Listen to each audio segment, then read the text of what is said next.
Welcome, everybody. We got another top 10% with Gene Arant from Austin, Texas. Super stoked about today. Gene is here from Austin. He's going to share a little golden letter and a little experience he has in the business. Gene, welcome. Thank you. Glad to be here. Yeah, man, we're excited. So I think I've known your name for a long time. We haven't spent a lot of time together, but I think you've been Gary's top 100. You run a fairly sizable business in Austin. Do you mind telling us a little bit about yourself? Sure. I got into real estate in '94 and joined KW in 2020 or in 2000. And I would have by far been a statistic in the sense of when I got into real estate, my wife, which was my girlfriend at that time, supported me and got me through the first couple of years. Otherwise, I was clueless as to, my early 20s, what the heck I was doing and how to be successful. Built a decent little business being kind of a lakefront specialist in Austin. And then when I met Gary and the MRA book came out and really had a model, jumped on that model real quick and focused on, creating a great database and contacts and started leveraging and, grow a business into what it is today. That's so cool. But you said you jumped right into the model. Was that something that was obvious right in the beginning, or was there something that pushed you into the model? Because I didn't move right to the model. I fought it for a long time. Yeah, I got to be in the masterminds for the book. And so being around the people that were already doing $1 million plus in business, and realizing that there was no way under my energy that I naturally have, my ceiling was going to hit pretty quick, and I had to figure out a way around it. Plus, as life was going on, I started, I got married, had one kid, another kid, a third kid, and realized that, time was shrinking and I couldn't just work all I wanted to work and feel good about it. So I needed to leverage, out of that. That's crazy. Yeah, you're a faster study than I am. I had to get beat up a bunch before I started adopting systems. That's all. So and what's your team look like today? So give us some. So today we have 3 virtuals. We have who are amazing. Absolutely could not do our business without them.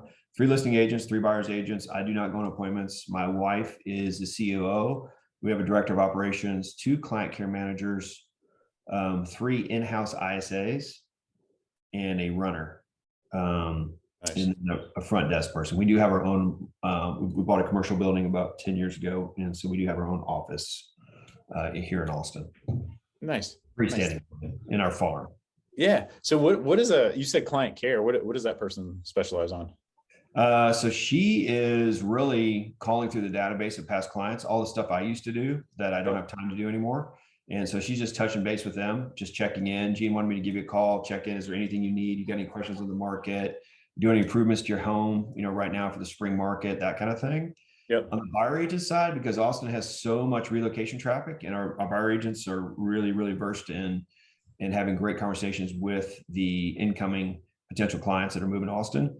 And she actually gets their information. She touches base with them and sees how can she plus the experience when they're here. Do they need some dining reservations?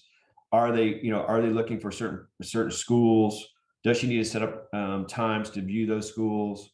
Anything specific? Maybe they have a special needs kid. Maybe they have 2 dogs and they need to have doggy daycare, those kinds of things. So it's just, she's just checking in, seeing how they can maximize their experience when they're here in Austin visiting. So this is really interesting. So I haven't heard anybody doing this, but I love it. So what I heard you say was that you're moving into, it's a concierge type relationship, right? Even before you've gotten transactional, like right when you touch the Gene Arant. Okay. Absolutely. Yep. We're, for us, we are, 2 things. One, we want to give the clients the best experience possible, but also, we have a pretty aggressive split with our agents. So our buyer agents get 40%, 50% if they generate themselves. Our listing agents are on a 20% split to them, 30% if they generate themselves. So, for me, spending $50,000 a year on this position can easily, plus the agents' lives. Sure. And then obviously the clients for referrals. And we do run the promise inside of our team. So if anybody's familiar with the promise, we practice it every Wednesday with the listing agents, buyers agents, and ISAs.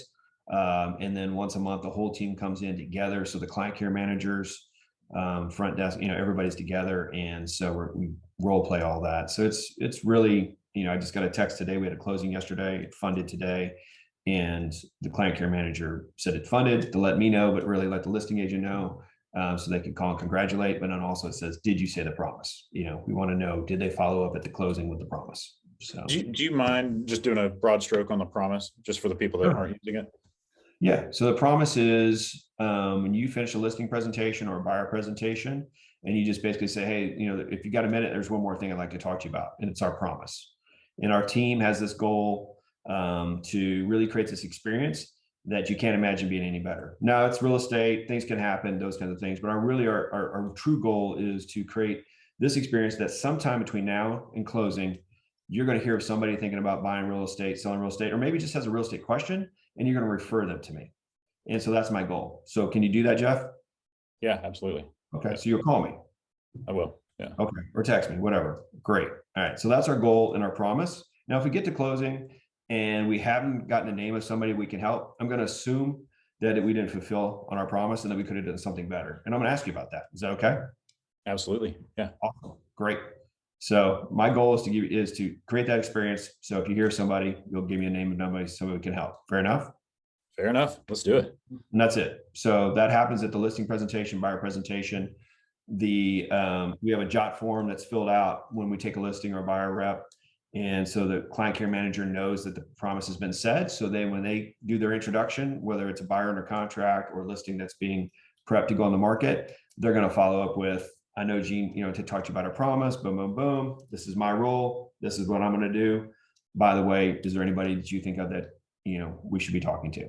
And then it goes on again when it goes under contract, and then again in closing. So, and you just mentioned that you're actually circling back with your team and inspecting what you expect. You're coming back and you're saying, did that happen? What was the result? Did that happen? We have it checked off all the way through the process to make sure that both the client care and the agent have been fulfilling both on the promise. But the reality is, it only works if you give badass service. If you kick butt and really give good service, and that's the only way you're going to get a review, and that's the only way you're going to get a referral, right? So, that's what we talk about culturally. What do we got to do to keep this going? And that's where the concierge steps in, right? How can we plus this, in that sense? So there's a lot of other things that happen. We have. Do you guys have TIFF treats there? Cookies? No. Nah. TIFF treats started in Austin, but now it's all over, and but it's basically warm cookies delivered to your house. I mean, like they show up and they're hot, right? Hot chocolate chip cookies, right? And so, when you go under contract, you get those show up. When you sign a listing agreement, you get those. And anyway, so we've got a Zen package. Anyway, so different things that, again, the client care manager and the concierge are setting up to make sure that we're plussing things for the clients. That's so cool. So you actually got all this systematized, because one of the quotes I love is, we don't rise to the level of our talents, we fall to the level of our systems. You've got this marked out where it's like TIFF treats is hitting, you were doing the promise script all the way through the transaction. Absolutely.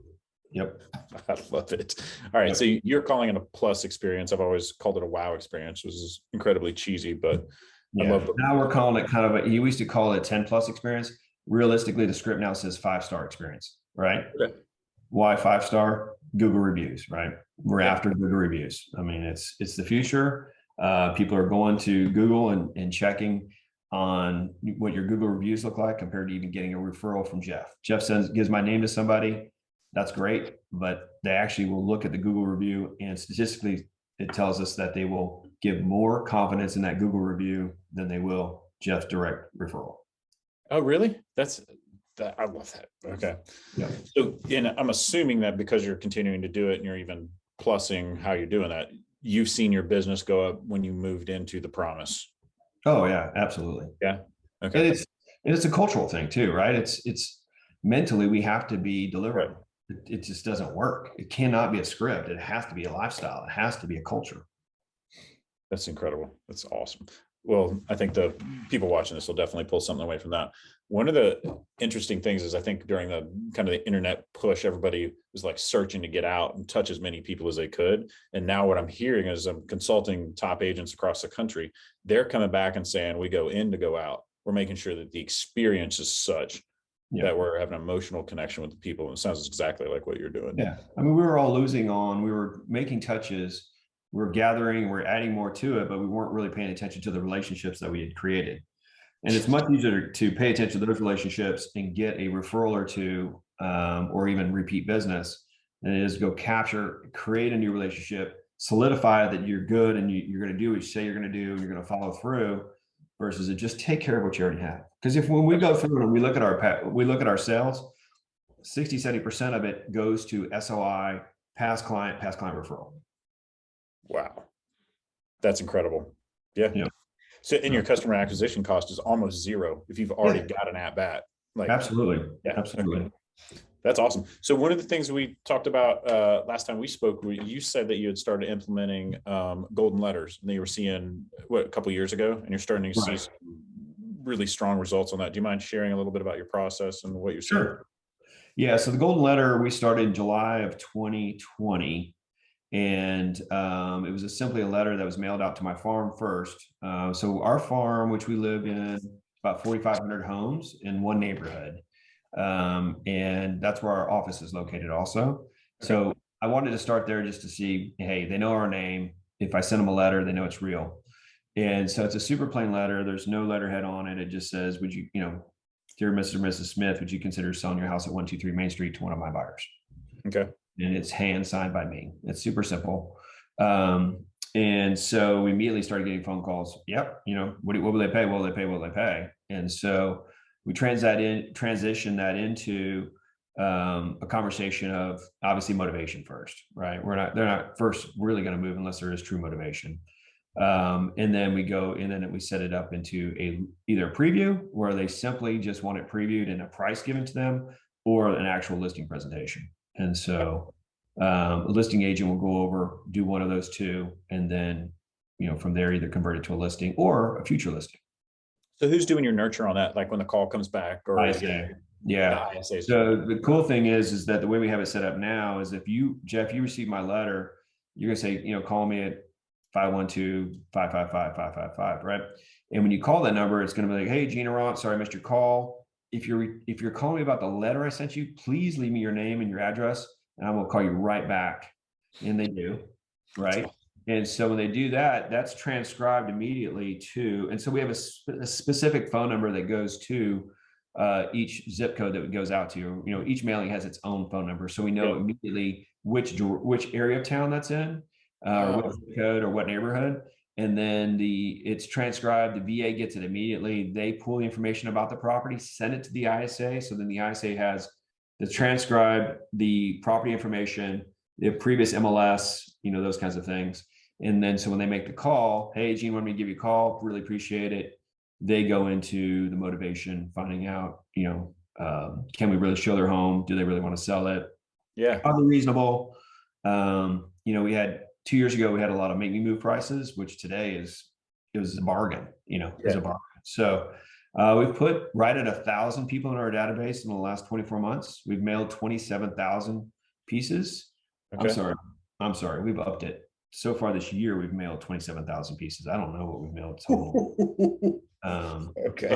I'll just give you our numbers for this year so far. Year to date, which was April 1st, is what I have in front of me. Okay. And so, we mailed 27,000. It costs us about 91 cents a piece. And it's a whole nother thing about what that system looks like and how you do that. But we have 2 pending at 80,000 GCI, 1 active at 48, 4 closed at 83, 11 coming soons at 281,000. So total closed pending anticipated GCI is 492,000, and we've spent $27,983. Wow. And that's off the golden letters. Now, do you think that was there a runway year for this on that first year? Like, are you getting the skill more honed, or is it repetition? I think it's skill, first of all. I mean, part of it, you're going to get the calls. Part of it is well, number one, we have a database of hundreds of buyers. So you got to be clear that you have a buyer for their home. Yep. I personally have bought 2 of the properties as investment properties personally. Yep. So I'm always a buyer. Number one, they always know I'm a buyer. Second, we have so many buyers that are, dying for any part of Austin. So that's really not an issue for us in that sense. So some people are like, oh, but because it says, will you consider selling your home to one of our buyers, right? And it doesn't say a specific Mr. and Mrs. Jones want to buy your home. It just is one of our buyers, right? So, and so when they make that call, like I said before, it's really shifting it off of what will your client pay to their motivation, and getting clear as to, because a lot of sellers today, it's like, well, you know what, shoot, yeah, I'll take $1 million from my house, but where am I going to go? That's right. It's like, okay, well, that's great. So where would you like to go? Yeah. And now you've got them on deck as a buyer, right? And then we've used Homeward. We've done the buy before you sell program, and that's been very successful. Where it's like, hey, we've got a plan. We can actually go buy a home. You can move into it, and then we'll sell your house and make this very easy for you, right? And so today's message is for any real estate agent is convenience, right? Yep. That's why Redfin and OfferPad, that's right. and it's all about convenience. And so we're offering a traditional, absolutely traditional option. We're offering an iBuyer option. We're offering a buy before you sell option. We're offering a ready to sell option where we'll get you a line of credit where you can actually fix up your home before you sell it. So that's where you have to be creative in today's market, because people are going to go towards convenience. Not everybody, but a lot of people will. They want it the easy button. That's right. So Gene Arant, what you're doing is you're bundling options, and you're going to a potential seller / buyer, and you're saying like, I've got something that likely fits what your need is. My job is, as an ISA or as an agent, is to explore that and then find out what to put in front of you. That's so we can grease the wheels a little bit. Yep. That's awesome. So are you an early adopter to stuff? Because the golden letter ain't new, right? No. This is not a new concept, but you implemented it 2 years ago. Would you say that you're a fairly nimble person in the industry, or was there something that motivated you to go to that? So quite frankly, I have a master coach. And so my coach, we're talking about different ways to get more seller focused, because my farm was such a big part of my business and it was slowing down. And so what a lot of people don't realize is that the older a neighborhood gets, the fewer the sales have, and people tend to get rooted in, and the homes don't turn over as much. You'll usually see a lot more. Yeah, you usually see a lot more turnover rates on newer neighborhoods, because those are people that are moving up the ladder and they get transferred, this, that, divorce, whatever might happen. When you get into as a neighborhood matures, you start seeing a slower turnover rate. And so I started seeing that, and two, we want to grow. And so we have about 300 sales a year in my farm, which is 600 sides. However, if you're capturing 10% of those or 20% of those, it's still not a huge number if you want to do several hundred transactions a year, right? So we started looking at other options, and the golden letter was something that we felt like we could create a system around. And now I can totally see it scalable. I could totally pop an agent in Dallas, start mailing golden letters with an ISA behind it, and start setting appointments. And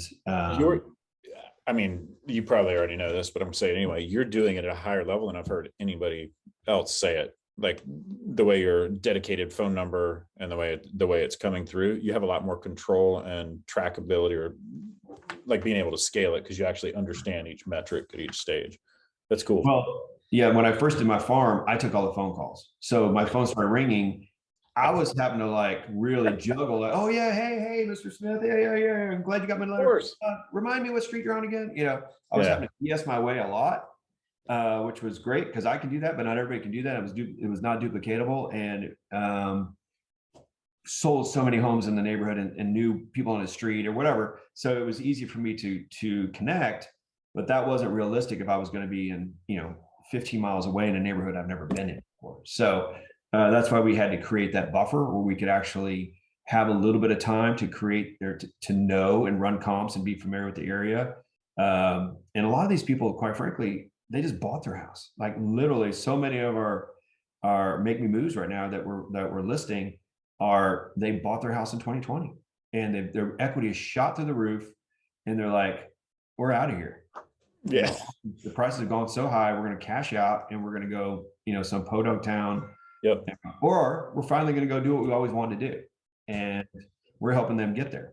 So That's so neat. I wonder if you could, just when you were talking about, I wonder if you could slide dial people, have it use the same system, because your acquisition cost. I wonder if that'll work. Huh.